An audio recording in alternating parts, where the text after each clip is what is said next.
যানজট নিরসনে ব্যাটারি চালিত ইজি বাইক চালকদের রুট নির্ধারিত করে দেওয়ার প্রতিবাদে অনির্দিষ্টকালের জন্য ধর্মঘটে ডাক দিয়েছে ময়মনসিংহের ইজি বাইক চালক ও মালিকরা। রবিবার নগরীতে মাইকিং করে এই ধর্মঘটের ঘোষণা দেন তারা। এর আগে স্থানীয় প্রশাসনের সঙ্গে আলোচনা করে নগরীর যানজট সমস্যা নিরসনে ব্যাটারি চালিত ইজি বাইক চালকদের রুট নির্ধারণ করে দেওয়া হয়। এই সিদ্ধান্তের ফলে ব্যাটারি চালিত ইজি বাইক নির্ধারিত রুটের বাইরে চলাচল করতে পারবে না। এরকম সিদ্ধান্তের প্রতিবাদে আন্দোলনে ডাক দেয় ইজি বাইক চালক ও মালিকরা।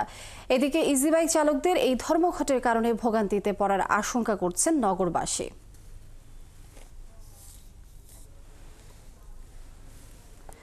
দর্শক, ধর্মঘটের বিষয়ে আমরা বিস্তারিত জানবো। আমাদের সাথে ময়মনসিংহ থেকে যুক্ত হচ্ছেন সহকর্মী বাবুল হোসেন। বাবুল, ধর্মঘটের কি প্রভাব পড়েছে নগরীতে? এই যে দাবি, আসলে এই দাবির বিষয়ে কি বলছেন ইজি বাইক চালকরা? ইজি বাইক চালকরা যেটি বলছেন যে তাদের দাবি আদায় না হওয়া পর্যন্ত তাদের এই ধর্মঘট চলবে। আমরা যেটি দেখেছি যে গতকাল যেটি মাইকিং করা হয়েছে এবং গেল 19 জানুয়ারিও কিন্তু তারা একই দাবিতে ধর্মঘট করেছিলেন। তখন বলা হয়েছিল যে ইজি বাইক বন্ধ রাখা হবে, কিন্তু আজ আমরা যেটি দেখেছি যে সকাল থেকে যে নগরীর কেবল ইজি বাইক এর সঙ্গে যে অন্যান্য যে 3 চাকার যে ব্যাটারি চালিত রিক্সা মিশুক যেটি রয়েছে সেই সকল ব্যাটারি চালিত যান বন্ধ করে দেওয়া হয়েছে। এবং বিভিন্ন মোড়ে মোড়ে আমরা দেখছি যে যারা এই যারা শ্রমিক যারা রয়েছেন তারা যাতে কোনো ধরনের ব্যাটারি চালিত যান যাতে রাস্তায় নামতে না পারে সেটিতেও তারা কিন্তু বাধা বিঘ্ন করছেন। এবং এই ধর্মঘটের কারণে এক ধরনের চরম যেটি ভোগান্তি সেটি স্বীকার করছেন অনেকে, বিশেষ করে শিক্ষার্থী এবং কর্মজীবী যারা রয়েছেন, যারা সকালবেলা বের হয়েছেন গন্তব্যে যাওয়ার জন্য, তারা কিন্তু হঠাৎ করে একটি বিপাকে পড়েছেন এবং কোনো ধরনের ব্যাটারি যান আমরা চলাচল করতে আমরা দেখছি না। এই যে এটি নিয়ে কিন্তু স্থানীয় প্রশাসনের সঙ্গে তাদের কথা যেটি হয়েছে, তারা বলছেন যে আসলে যেটি করা হয়েছে সেটি নগরবাসীর যানজট নিরসনের জন্য করা হয়েছে।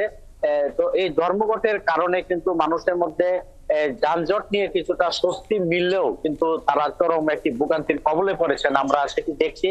তো আমরা একজন মিশুক চালককে আমরা পেয়েছি, আমরা একটু তার কাছে জানবো যে আপনারা কেন আজকে এই ধর্মঘটে গিয়েছেন।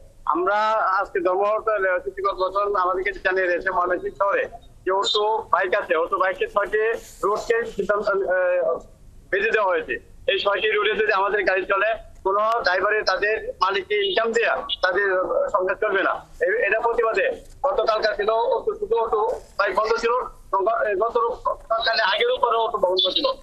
তাদের সাথে একাত্তর প্রকাশ আমরা আজকে মিশো অটো রিক্সা অর্থাৎ ব্যাটারি চালিত আছে তাদের সাথে আমরা একত্রতা পোষণ করেছি যে আমরা গাড়ি চালাবো না। একটা অটো বাইকের ড্রাইভার শ্রমিক ভাই তাদের সাথে আমরা একত্র করছি, আমরা তাদের একাত্তর করে আজকে ময়মনসিংহ শহরে সকল auto bike rickshaw van Mishu সমস্ত বন্ধ। আমরা একাত্তরকে ধন্যবাদ জানাই। ধন্যবাদ। আপনি শুনছিলেন যে আসলে তারা যেটি বলছেন যে তাদের যে দাবি যে রুট নির্ধারণ করে দেওয়া, নগরীর যে 33টি ওয়ার্ড রয়েছে বিভিন্ন এলাকা ভিত্তিক সেই রুট সিটি কর্পোরেশন এবং স্থানীয় প্রশাসন থেকে নির্ধারণ করে দেওয়া হয়েছে, যাতে করে যানবাহন চলাচলের যে একটি বিশৃঙ্খলা সেটিতে শৃঙ্খলা ফিরে আসে এবং সেই জন্যই তারা সেটি করেছেন। কিন্তু যারা এই অটো বাইক চালক এবং মালিক যারা রয়েছেন তারা বলছেন যে নির্ধারিত রুটে যদি তাদের এই যান পরিচালনা করে তাহলে যেটি তাদেরকে ভাড়া দিতে হয় যেটি মালিককে, যেটি প্রতিদিন তারা যেটি উপার্জন করেন একটি বড় অংশ সেখানে চলে যাবে, তাতে করে তারা প্রতিদিন লোকসানের মুখে পড়বেন। অর্থাৎ তাদের যে ঋণ করে যারা অনেকে অটো চালাতে কিস্তি পরিশোধ করতে তারা একটি আর্থিক সংকটে পড়বেন, সেই কারণে তারা এই দাবি মানছেন না। কিন্তু স্থানীয় প্রশাসন থেকে যেটি বলা হয়েছে যে রুট নির্ধারণ করে দেওয়ার ফলে যেমন যানবাহন চলাচলে একটি শৃঙ্খলা ফিরে আসে। ধন্যবাদ আপনাকে যুক্ত হবার জন্য। আপনি যেমনটি বলছিলেন যে যানজট নিরসনের জন্য আসলে এটি করা হয়েছে। আপনি যুক্ত থাকুন, আমরা এই বিষয়ে আবারও জানবো আপনার কাছ থেকে। দর্শক, ময়মনসিংহ থেকে বাবুল হোসেন যুক্ত ছিলেন আমাদের সঙ্গে।